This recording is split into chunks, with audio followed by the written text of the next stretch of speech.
When solving equations, it's important to work backwards, so knowing how to solve equations is key. When you have square and cubic roots involved, it only just adds one step at the very end. It's very helpful to know how to estimate or to have a calculator handy depending on the question or questions you're dealing with. And how do you do it? You solve these like normal, and then you undo the root or the square or cube at the end. So let's look at 4 examples. I'll zip through them quickly. The first one, I'm going to go ahead and get rid of that minus 100 with a plus 100 to both sides. I bring down x squared and I get 121. And at this point, I'm going to unsquare this. Unsquaring it means square root. And of course, if I do it to one side, I have to do it to the other.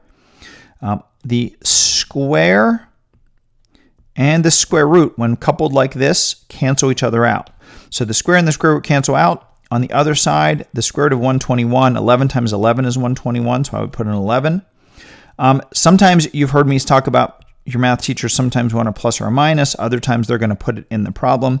When solving an equation, you should include the plus or minus because we don't know from the way the problem's written whether we want positive or negative, so we should include them both. All right.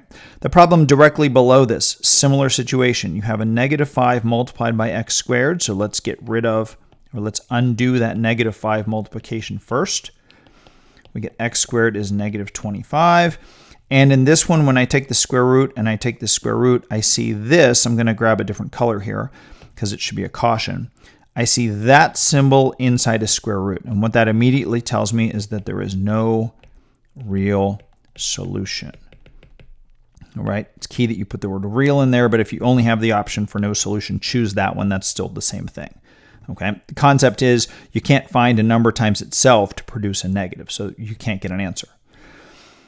Right side, same idea as the last one. We're going to go ahead and divide by 8. X squared is 4. We're going to take the square root to undo the square. And I see the square and the square root again, so they're going to cancel.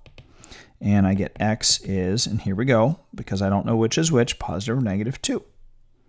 And the final piece. I had mentioned before you might need a calculator. This one is already set up just to do the square roots to both sides.